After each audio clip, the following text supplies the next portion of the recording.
Welcome back to my kitchen. My goal today is to do a big kitchen day. It's rainy and kind of cold, and it's the perfect day to have the oven on. It's the perfect day to a little bit of meal prep and freezer cook. Today's video is kind of a cook with me video. I'm going to share what I'm doing, little tidbits and tricks that I have for you. And the first one is me grinding my flour. So my husband bought me this mock mill, which I love, and I haven't quite had it 2 years. I think it was my birthday he bought it for me, and we have done all kinds of different things. We have done, what I'm doing here is spelt grain, which I've talked about this in other videos, but it is considered an ancient grain, so it hasn't been modified, and I haven't fully switched us over to 100% of whole grain, but I do switch this out a 50-50 blend or maybe a 75-25 blend, and I really like how it cooks up. This mock mill, which has 2 stones that just grind it up, and you can adjust, like I said, you can do something as simple as grinding wheat, corn, garbanzo beans. It's been a really great investment into the kitchen, and those grains will store much longer than conventional flour, and it is much more nutrient dense. And here I'm showing you a trick that we just learned a couple months ago, and I keep my butter in the refrigerator, and if you just put it in room temperature water, that butter will come to room temperature way faster than just leaving it on the counter, especially as we get into the fall and winter. And I'm babysitting the mock mill. I grind up a whole bunch and put it in a container, and then it goes in the refrigerator. Because it still has a lot of the nutrients, it can go rancid quickly, so I only grind enough up for the week ahead, or if I'm doing something, it's really great to grind and then go ahead and make bread right away, because the flour is warm, and so it helps the rise time, especially now, again, like we're going into winter and it's much colder and things take longer to rise. And here I am doing molasses cookies. My high schooler in her home ec class decided she wanted to do molasses cookies, and we already knew that molasses can be added to sugar to be a homemade brown sugar, but molasses actually has a lot of nutrients in it, like potassium and different minerals, so it's actually a really good thing to add into your cooking and baking again during winter, because we lack a lot of nutrients going in, and we're always fighting sicknesses. So we're doing molasses cookies, and what I love about cookies like this is that I can make a big batch and roll them out, and then or drop them onto a cookie sheet and flash freeze them. So when we want cookies, I don't have to worry about the mess of making cookies, but I have them whenever I need. So we really enjoyed these cookies, so I'm making them again and tweaking it a little bit. I like to use flax, ground flax, and after I open a package, I keep it in my refrigerator, or if I'm buying a couple packages of ground flaxseed, I put it in my freezer. But what I do, since we don't live on a farm yet, I use this in place of an egg, but it also adds a little nutrients and you can't tell any difference. And I'm using pumpkin pie spice instead of the normal spices in this recipe. And then you will also see me use coconut oil. It had called for vegetable oil, and I don't carry vegetable oil or Crisco in my kitchen. And I find that coconut oil works really great and gives a lot of moisture to baked goods, but it's also less expensive per ounce than a good quality butter. So I almost always use coconut oil in replace of Crisco or vegetable oil or butter in a lot of recipes. And I always tell my children that we should always make a recipe as it says, and then when you go in and make it a second batch or a third batch, then you can tweak the recipe. But you should always try the recipe as is and make your tweaks. But this being the exception, I do not use Crisco in my kitchen. And then, like a normal recipe, you cream the butter and sugar together, and I'm adding molasses. And I did not measure the molasses in this just because we don't mind the molasses flavor. So I add it measured with my heart. And I always have a helper willing to help in the kitchen, and the other children were doing their independent schoolwork, so I let the toddler in the kitchen. And I know as a mother, I think that's a really good thing, to know your children, but to also know yourself. And I easily get overwhelmed in the kitchen if I have too many helpers. So I like to keep it one child at a time, unless said children helping have already known their job that they're doing. So a little tidbit from one mama to another. It's okay if you don't have a ton of patience in the kitchen. And next up, because I am in the kitchen all day, I went ahead and did a roast. So I cut my chuck roast up, and then I saute it in my pan, and then I add enough broth, a splash of apple cider vinegar, and some red wine I had left over. And I love to braise it. It's one of my favorite ways to cook meat, especially in the winter, because having the oven on just kind of warms up the house a little bit. But you put it in a 300-degree oven with a tight fitted lid and just let it slowly cook for 3 or 4 hours. And you don't really have to touch it. Maybe at that 3.5 hour mark, you want to get it out and check on it to make sure you don't need to add more broth or water. But you just leave it in there and just leave it alone. And you can match so many different side dishes for dinner. Here I had cooked up that butternut squash, and I am attempting to make my first butternut squash soup. But before I make it into a soup, I am pureeing it with some homemade broth. And this is how I make baby food. I have made baby food since I became a stay-at-home mom with our second. And just as they start out, you add more liquid, and then you can get your food a little bit more chunky. And what I do here is I use this silicone muffin tin and just put a couple scoops in. He's just decided he likes food now, so I'm only putting a tablespoon or 2 in each muffin tin, but as he gets bigger, I will add more quantity of food. And then for each food, I put it in a little Ziploc bag with it labeled and into a gallon bag. That way I have a variety of different foods. Like I made a bunch of applesauce, so I have a bag of applesauce for him and different things. So when I want to get something out for the next day, I can get out a puck or 2 of food for the next day if I don't have anything on the menu that he can actually eat until he gets a little bigger. So that is what you see me here. And then some of the children loved butternut squash, some not so much, but I can add it to a pasta dish later in this week, since I did add seasonings and coconut milk and things to it. If I would have left it puree like the baby food, I could have easily put it into some muffins or something. But I did want to try the butternut squash soup because I see so many people say they love it. Half of the family liked it, half of it didn't. So, oh well. The day started to get away from me. So here I am prepping something so simple for dinner. I was on and off in the kitchen all day and then homeschooling and things, so I needed something simple. And this is a recipe you might not have come across, but we call these carrot ribbons. And what I do is I simply take a bunch of carrots and I use my peeler and I just peel them into ribbons, is what I call them. And then you simply saute them in a good olive oil and some salt and pepper, maybe a little garlic powder, and you just on medium-low heat, and you just cook it down until the carrots are softened, and it's just a sweet carrot side dish.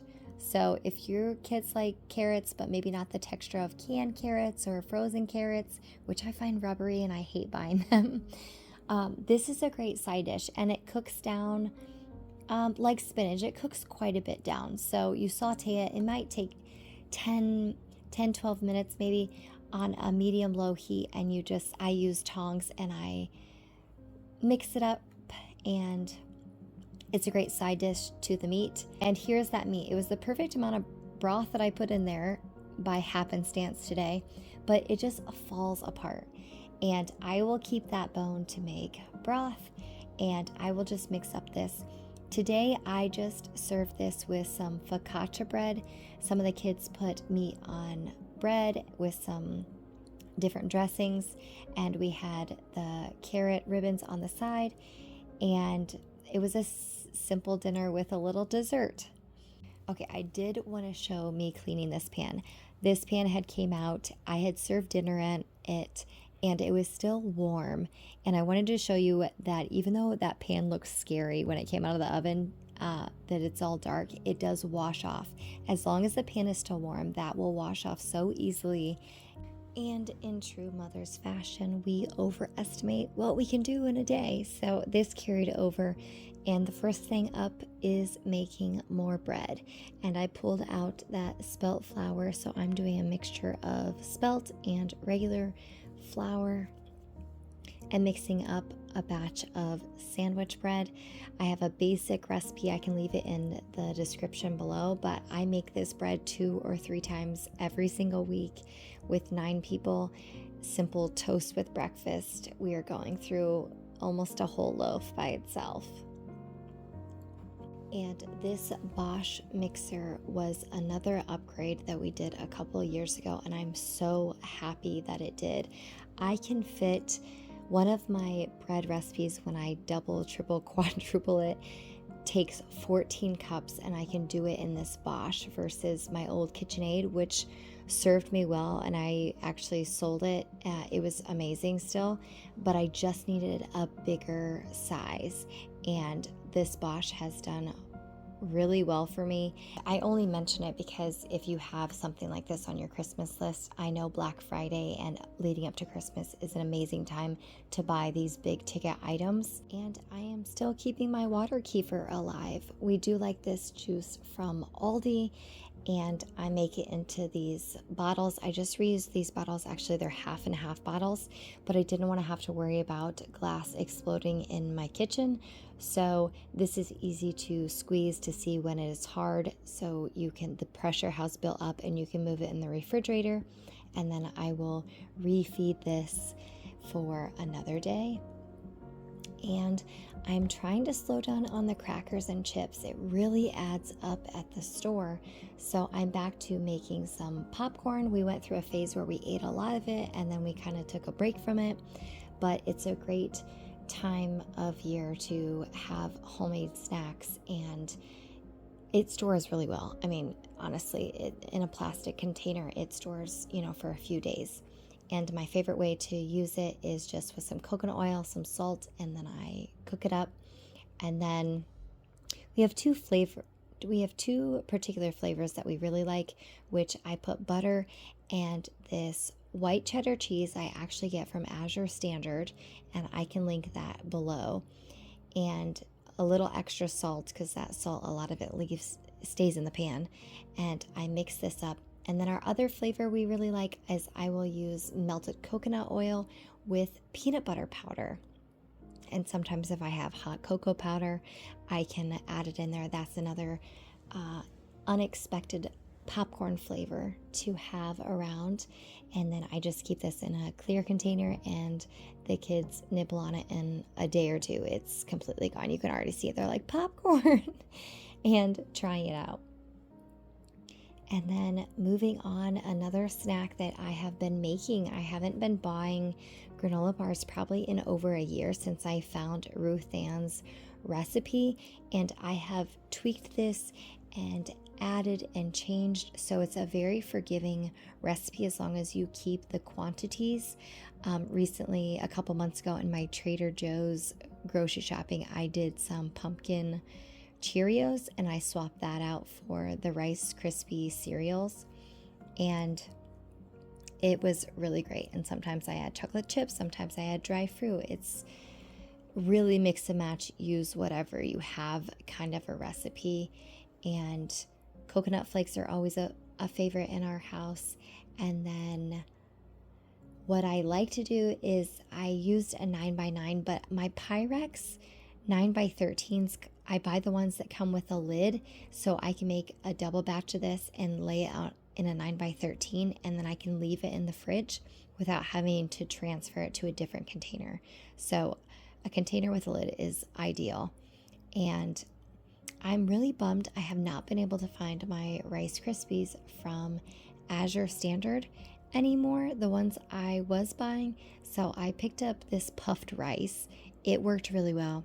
Like I mentioned, the Cheerios worked really good. So use whatever you have. Just I find that the measurements of her recipe, as long as you swap the measurements out, everything works great.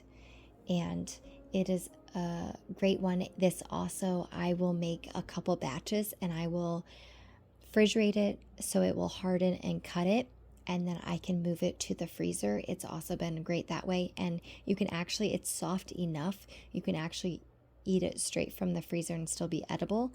I used to make energy balls, and I've had those on my blog for a long time.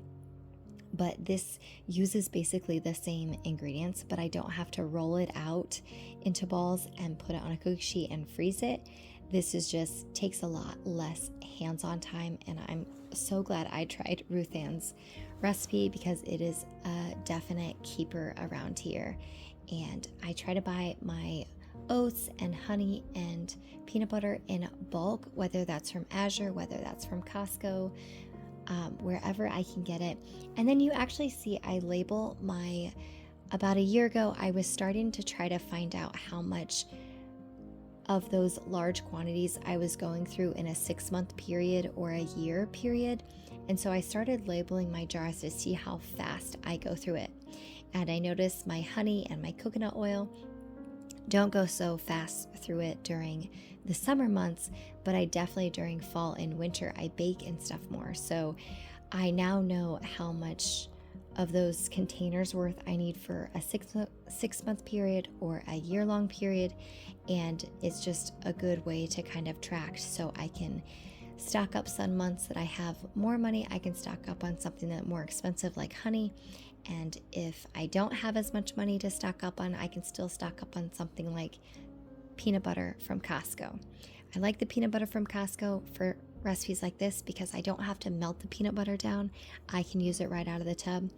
But for sandwiches, I buy a different peanut butter.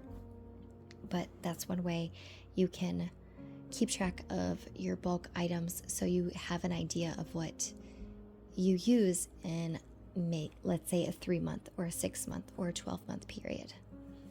So one other kitchen tip I have for you. And then this just gets pressed out. I use parchment paper just because I can pull it right out of the container onto the cutting board later after it sits in the fridge to harden up a little bit. But a 9x13 was being used for something else. Normally I would use that, but this 9x9, the granola bars were just a little thicker this time, and no one complained.